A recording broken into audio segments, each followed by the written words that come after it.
జై భారత్ జయ నమస్కారాలు తెలియజేస్తూ తోటి ఆంధ్ర రాష్ట్ర ప్రజానికానికి అందరికీ విషయం ఏమిటంటే 2024లో ఈ రాష్ట్రంలో అధికారంలోకి వచ్చినటువంటి కాంగ్రెస్ ప్రభుత్వం ఆనాడు ముఖ్యమంత్రిగా రాజశేఖర రెడ్డి గారు బాధ్యతలు చేపట్టి వారు చేసినటువంటి పని ఏమిటంటే, ఒకటి ఆరోగ్యశ్రీ, 2 ఫీజు రియంబర్స్మెంటు, 3 ₹100 ఉన్నటువంటి పెన్షన్ 200 రూపాయలు చేయటం. ఈ 3 కార్యక్రమాలతోటి ఆయన ప్రజలకి, అలాగే ఏదైతే మామూలుగా మీకు కరెంటు బిల్లు, రైతులకి కరెంటు బిల్లు ఏదైతే ఉందో అది రుణం, ఆ మాఫీ, కరెంటు బిల్లుల యొక్క మాఫీ, ఈ 4 విషయాలని తీసుకుని అయినా చేసేటప్పటికి ఇక్కడ జరిగినటువంటిది ఏమిట్రా అంటే, ఏదైతే రైతులకి కరెంటు బిల్లు రుణమాఫీ ఏదైతే ఉన్నదో అది అందరికీ జరగలేదు. ఎందుకంటే సామాన్య రైతుకి ఎవరికి కూడా అది మేలు జరగలేదు. ఎందుకు జరగలేదు అంటే, లేదా ఎన్టీ రామారావు గారి ప్రభుత్వంలో ఒక స్లాబ్ ఉండేది. ఈయన వచ్చి చేయటమే కాదు, ఎన్టీ రామారావు గారి యొక్క టైంలో ₹50 స్లాబ్ ప్రకారంగా ఎంత కరెంట్ అయినా వాడుకోవడం అనేది జరిగింది. రైతుకు మంచి మేలు జరిగింది. తర్వాత చంద్రబాబు నాయుడు గారి ప్రభుత్వంలో అది మామూలు కరెంటు బిల్లుగా మారటం, ఇంత బిల్లు మారటం, ఆ బిల్లులకి ఎవరు కట్టలేదయ్యా అంటే బడాబాబులు, రాజకీయ నాయకులు మాత్రమే కట్టలేదు ఆ బిల్లు. వాళ్ళు వాడేసుకున్నారు వాళ్ళు ఇష్టం వచ్చినట్టుని. ఇకపోతే సామాన్య రైతు ఎవడైతే ఉన్నాడో వాడికి ఏ రకమైనటువంటి మేలు జరగలేదు. ఎంచేతంటే అతను నెల వెళ్ళి ఏదైతే బిల్లు ఉందో కట్టుకుని వచ్చి అతని మీద ఈ డిపార్ట్మెంట్ వాళ్ళు కళ్ళేరు చేయటం, పీజీలు బీగేయటం ఇలాంటివి చేస్తామంటే అతను కట్టుకుని వాడుకునేవాడు. బడాబాబుల దగ్గరికి, ఈ రాజకీయ నాయకుల దగ్గరికి, ఎవరి దగ్గరికి కూడా వీళ్ళు వెళ్ళేవారు కాదు. ఇది డిపార్ట్మెంట్ చేసేటువంటి అతి పెద్ద తప్పు. ఆ రకంగా ఈ డిపార్ట్మెంట్ వాళ్ళు వాళ్ళు డ్యూటీ వాళ్ళు సక్రమంగా చేయటం అనేసి బడాబాబులకి, రాజకీయ నాయకులకి అడుగులు వచ్చేటువంటి వ్యవహారాల్లో వీళ్ళు సిద్ధులుగా మారిపోతూ ఉన్నారు ప్రతి డిపార్ట్మెంట్ కూడా. సరే, ఆయన ఏ రకంగా అయితే ఏదో జరిగింది. అలాగే ఆ రోజుని ఈ 4 ఆటల్ని ప్రజలకు చూపించి ప్రజల్లో ఆయన గొప్ప నాయకుడిగా అనిపించుకుని, ఆనాటి వరకు అప్పుల్లో ఉన్నటువంటి రాజశేఖర రెడ్డి గారు ఈ యొక్క వెనకాల నుంచి ఈయన కుటుంబానికి తోసిపెట్టింది లక్షల కోట్లు. దొంగ కంపెనీలు సృష్టించి, అలాగే అనేక రకాలైనటువంటి వ్యాపారాలు సృష్టించి, ఇప్పుడు ఆనాడు ఉన్నటువంటి పరిస్థితులు ఏంటంటే, ఆనాడు కూడా ఇదే పరిస్థితి. రోడ్లు లేవు, ఆనాడు రైతులకు ఎరువులు లేవు, ఎరువుల వ్యాపారం ఆయనే చేశాడు. అలాగే బస్సులు, ఆర్టీసీ బస్సులు, గవర్నమెంట్ బస్సులేమో నాసిరకం రోడ్లకు పంపించి వీళ్ళ కాంట్రాక్ట్ బస్సులనేమో హైవేల్లో తిప్పుకుని ఆ రకంగా చేసినటువంటి ఘనత కూడా రాజశేఖర రెడ్డి గారిదే. అది కూడా జరిగింది. అలాగే ఎరువులు మొత్తం రాష్ట్ర వ్యాప్తంగా వీరు మాత్రమే వ్యాపారం చేయడం జరిగింది. ఆ రోజున ఎరువులు రైతుకి ఎరువులు దొరకటం అనేది చాలా కష్టమైన పని. లైన్లో ఉండటం, ఒక బత్త తెచ్చుకునేటువంటి పరిస్థితికి తీసుకొచ్చేసాడు ఆయన. ఎప్పుడు ఫ్రీగా బజార్కి వెళ్ళి రైతు ఎరువులు బత్త తెచ్చుకునేటువంటి రైతుని చాలా హింస పెట్టారు ఆ రోజుల్లో. అందుకని రైతులు ఆ రోజుల్లో వ్యవసాయం చేయటం కూడా మానేశారు. గిట్టుబాటు ధర లేదు, అలాగే ఎరువులు అందుబాటులో లేవు, డ్రైనేజీ వ్యవస్థ బాగు చేయలేదు. ఎన్నాటి వల్ల రైతులు క్రాప్ హాలిడే ప్రకటించినటువంటి సంఘటన రాజశేఖర రెడ్డి గారి ప్రభుత్వంలో జరిగిందనే సంగతి ఈనాడు ఎవరు మర్చిపోకూడదు. ఆ యొక్క క్రాప్ హాలిడే ప్రకటించినప్పుడు ఉద్యమాల్లో కూడా నేను కూడా ఉన్నాను. ఆ రోజుల్లో మామూలుగా ఎరువుల విషయంలో కానివ్వండి, ఎన్నాటిలో రైతులకి ఆ ఉద్యమాల్లో నేను కూడా పాల్గొన్నాను. అందుకని ఇలాంటి దారుణమైనటువంటి పరిపాలన, 1000 ఎకరాలు సేకరించి కంపెనీలు సృష్టించి, కంపెనీలకు కట్టబెట్టి వాళ్ళ నుంచి వీళ్ళు డబ్బు తీసుకుని, అలా రకరకాలుగా వీళ్ళు చేసినటువంటి మాదచ్చోదు పనులన్నీ కూడా ఈ రాష్ట్రాన్ని సర్వనాశనం చేసినాయి. అదే కాకుండా ప్రపంచంలో ఎక్కడికో ఉన్నత స్థాయికి ఎదిగినటువంటి సత్యము కంప్యూటర్స్ ఏదైతే ఉందో, ఈ రాష్ట్రాన్ని కంప్యూటర్ పరిచయం చేసింది ఆయన. ఈ రాష్ట్రానికి కంప్యూటర్ తీసుకొచ్చింది ఆయన. ప్రపంచంలో చాలా ఎత్తుకి ఎదిగినటువంటి ఒక వ్యాపారవేత్త సత్యం కంప్యూటర్ రామలింగరాజు గారు కష్టపడి వారిని, ఆ కంపెనీని వాళ్ళని సర్వనాశనం చేసినటువంటి వాడు రాజశేఖర్ రెడ్డి అనే సంగతి మనం మర్చిపోకూడదు. అలాగే కొల్లేరులో ఉన్నటువంటి ఆ రోజున కొల్లేరులో ఉన్నటువంటి పరిస్థితి, కొల్లేరులో అక్కడ వ్యాపారాలు అనేక రకమైనటువంటి అభివృద్ధులు, అక్కడ ఉన్నటువంటి ఎవరైతే అక్కడ ఉన్నటువంటి పిసరమైన కమ్యూనిటీ ఏదైతే ఉందో అది చాలా బాగా అభివృద్ధి అయినటువంటి కొల్లేరు వ్యవస్థ. కొల్లేరులో చాలా మంచి వ్యాపారాలు జరుగుతూ ఉంది. ఆ కొల్లేరుని సుప్రీంకోర్టు తీర్పు అనే దాని గురించి దాన్ని అసరాగా తీసుకుని ఆ కొల్లేరుని అనేది మొత్తం ఎక్కడికక్కడ సర్వనాశనం చేసేసి వదిలేశారు. పోనీ ఏదైతే సుప్రీంకోర్టు చెప్పిందో ఆ రకంగా దాన్ని తయారు చేయలేదు, కానీ అవన్నీ కూడా గండ్లు కొట్టి వదిలేసినటువంటి సంఘటన ఆ రోజున రాజశేఖర రెడ్డి చేసింది. ఆ రోజుని కొంత చిమించు 2-3 జిల్లాలని ఆ రకంగా దానివల్ల సర్వనాశనం అయిపోయారు 2-3 జిల్లాల్లో రైతులు. కొల్లేరు మీద ఆధారపడినటువంటి మామూలుగా మీకు పనివాళ్ళు కావచ్చు, అనేక మంది సర్వనాశనం అయిపోవటం అనేది జరిగింది. ఈ రకంగా రాజశేఖర రెడ్డి అలాగే కర్ణాటక ఆంధ్ర యొక్క బార్డర్లను చెరిపేసి అక్కడ మైనింగ్లు అటు కర్ణాటకలో ఉన్నటువంటి రెడ్డి ఏమరెడ్డి అది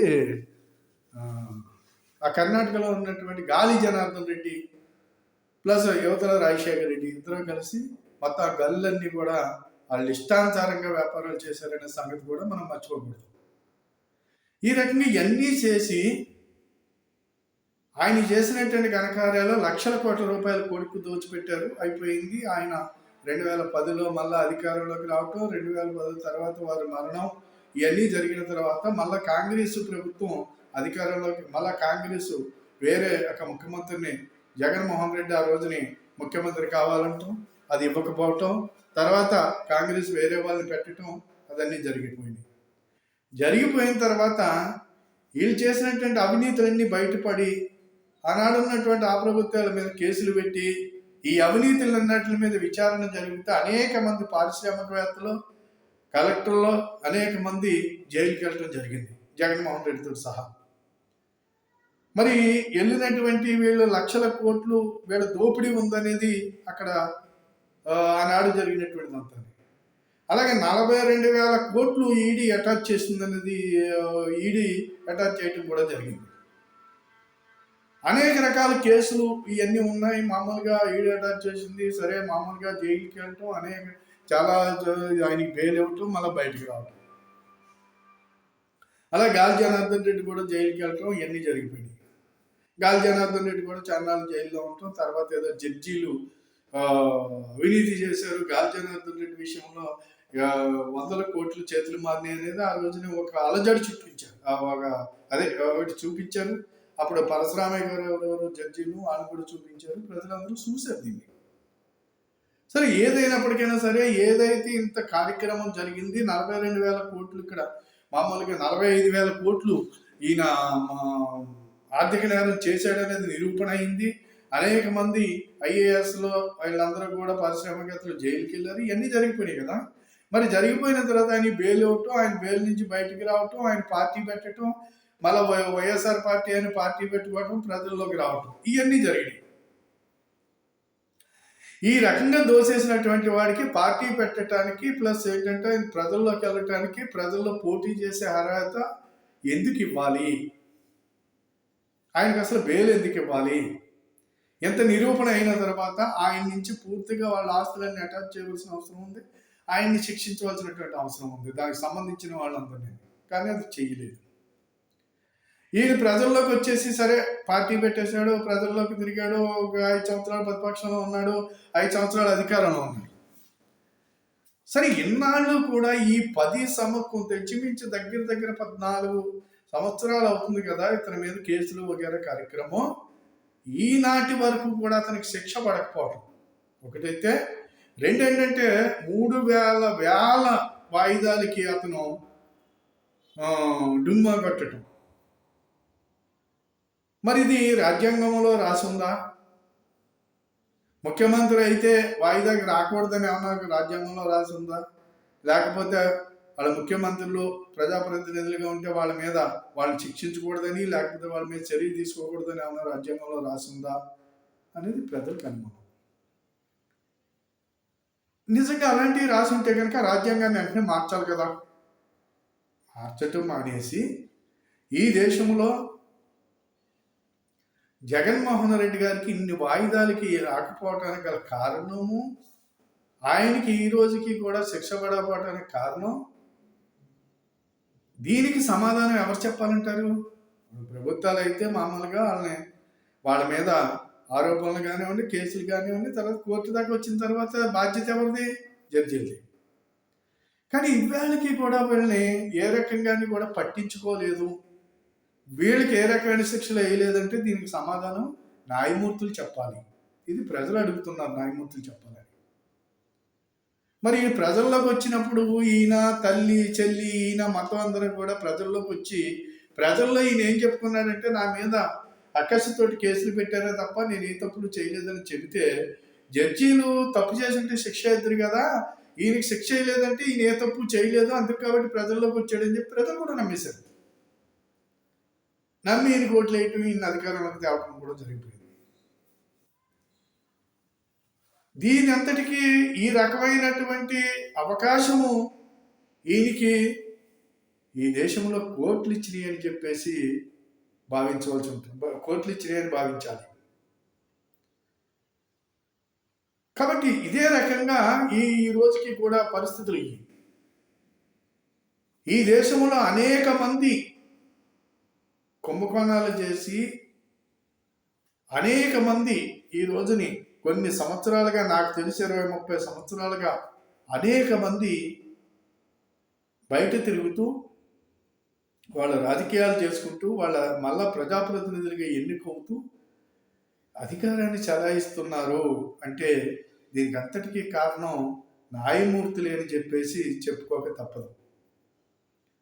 వీళ్ళని వెంటనే ఇమీడియట్గా వీళ్ళ మీద ఉన్నటువంటి విచారణ జరిపించి వెంటనే వీళ్ళని శిక్షించి వీళ్ళని మళ్ళా ప్రజాప్రతినిధులుగా ప్రజాప్రతినిధులుగా వీళ్ళు కాకుండా వీళ్ళు ఎలక్షన్లో పోటీ చేయడానికి అర్హత లేకుండా అనర్హత వేయవలసినటువంటి అనర్హులుగా వీళ్ళు ప్రకటించవలసినటువంటి అవసరం ప్రధానంగా న్యాయమూర్తుల చేతుల్లో ఉంది. ఒకవేళ అటువంటి చట్టాలు లేకపోతే ఈ దేశంలో ఉన్నట్టు అత్యున్నతమైనటువంటి సుప్రీంకోర్టు ఏదైతే ఉందో ఈ సుప్రీంకోర్టు పార్లమెంట్కి రిఫర్ చేసి ఇలాంటి చట్టాలు చేయమని కూడా కోరవలసినటువంటి అవసరం కూడా ఉంది. మరి కాకుండా ఈ రోజు జరుగుతున్నటువంటి ఈ దుర్మార్గమైనటువంటి దేశంలో జరుగుతున్నటువంటి దుర్మార్గాలు పెరిగిపోతానికి కారణం ఆడు తప్పు చేసాడు, ఆడికి ఏం శిక్ష పడలేదు, నేను తప్పు చేస్తే నాకు శిక్ష పడదాం అంతే. కాబట్టి తప్పు చేసిన ప్రతి ఒక్కడు ఈ రోజుని నాయకులుగా చలామణి అవుతున్నారు. వాళ్ళు సంపదని భయంకరంగా దోచుకుంటున్నారు, ప్రజా సంపదనే. అందుకు కాబట్టి ఖచ్చితంగా అటు గాలి జనార్దన్ రెడ్డి కానివ్వండి, ఇటు జగన్మోహన్ రెడ్డి కానివ్వండి, అలాగే తమిళనాడులో దయానిధి మారన్ కానివ్వండి, రాజా కానివ్వండి, ఇలాగా అనేక మంది ఎవరైతే ఇప్పుడు ఈనాడు కేజ్రీవాల్ కానివ్వండి, ఇలాగా ఎంతమంది అయితే వీళ్ళు ఉన్నారో వీళ్ళందరిపైన తగు చర్యలు తీసుకుని వీళ్ళ కఠినంగా శిక్షించినప్పుడు మాత్రమే ప్రజలకి కనీసం కోర్టులైనా న్యాయం చేస్తున్నాయి, కోర్టులు ఉన్నాయి, పర్వాలేదు, ఇలాంటి దుర్మార్గులను శిక్షించడానికి ఖచ్చితంగా న్యాయమూర్తులు ఉన్నారు, మనకు న్యాయం జరుగుద్ది అనేటువంటి ఫీలింగ్ ప్రజల్లో వస్తుంది. కానీ ఈనాడైతే ఫీలింగ్ లేదు. డబ్బున్నవాడిదండి న్యాయం, డబ్బున్నవాడికండి చట్టం, డబ్బున్నవాడికండి రాజ్యాంగం అని చెప్పేసి ప్రజలు మనకెక్కడుందండి అని చెప్పేసి ప్రజలు 100% చెప్పుకుంటున్నటువంటి వాణి అది. అందుకని దయచేసి ఈ దేశంలో ఉన్నటువంటి న్యాయమూర్తులందరినీ కూడా చేతులెత్తి మీకు నమస్కరిస్తున్నాను. మీరు మీరైనా సరే సరైన నిర్ణయాలు తీసుకోమని, మీరు ఈ దేశాన్ని కాపాడాలని, ఇలాంటి అవినీతి పరులందరినీ కూడా మీరు నిజంకి మీరు నిజాయితీగా మీరు మీ యొక్క మీరు నిజాయితీగా మీరే ఉన్నట్లయితే ఇలాగ కాలయాపన చేయకుండా వీళ్ళని ఖచ్చితంగా వచ్చినటువంటి ప్రతి అవినీతి ఆరోపణ మీద ఇమ్మీడియట్గా రోజువారీ విచారణ జరిపి వీళ్ళందరినీ శిక్షించిన రోజునే మీ మీద ఈ వ్యవస్థల మీద ప్రజలకి నమ్మకం కుదురుతుందని చెప్పేసి మీ అందరినీ నమ్మకం కుదురుతుందని చెప్తూ మరి నా యొక్క వాదన అన్యదా భావించొద్దని కోరుతూ సెలవు తీసుకుంటున్నాను. ఈ వీడియో 10 మందికి షేర్ చేయండి, సబ్స్క్రైబ్ చేయండి అని చెప్పేసి కోరుతూ సెలవు తీసుకుంటున్నాను. ఇటీవల ఒక చిన్న సిచ్యువేషన్ ఏంటంటే, ఎవరైతే రిటైర్ అయినటువంటి జడ్జి గారు రామకృష్ణ గారు అని ఒక ఆయన ఎవరైతే ఉన్నారో ఆయన కూడా ఈ రోజుని వాయిదాలు ఇవ్వటానికి ఆయన కూడా చెబుతున్నారు. ఇలాంటి వాయిదాలు ఇవ్వటానికి రాజ్యాంగంలో ఏమీ ఉండదు, అసలు ఎన్ని వాయిదాలు ఇవ్వటానికి లేదు. ముఖ్యమంత్రి అయినా ప్రధానమంత్రి అయినా ఖచ్చితంగా వాయిదాకు వచ్చి తీరాలి, దాన్ని శిక్ష అనుభవించి తీరవలసిందే అని చెప్పేసి ఖచ్చితంగా వాళ్ళ మీద చర్య తీసుకోవటానికి కోర్టులకు అర్హత ఉంది, న్యాయమూర్తులకు అర్హత ఉందని చెప్పేసి వారు కూడా చెబుతున్నారు. వాళ్ళు న్యాయమూర్తిగా పనిచేసినటువంటి ఒక గొప్ప వ్యక్తి. అంతే కాబట్టి ఎక్కడ ఏం జరుగుతుందో అనేది ఒకసారి పరిశీలించవలసి ఉంటుంది. ఏం జరుగుతుంది అనేది ప్రజల అయోమయంలో ఉన్నారు. అంతే కాబట్టి ఈ దేశంలో ఉన్నటువంటి అవినీతి దరిద్రం అనేది పోయినప్పుడు మాత్రమే ఈ దేశం బాగుపడుతుంది.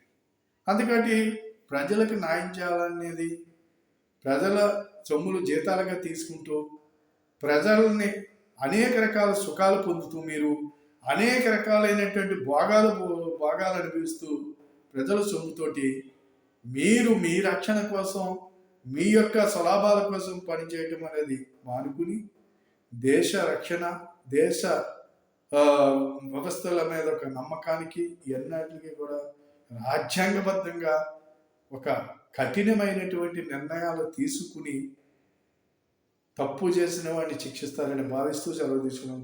జై హింద్.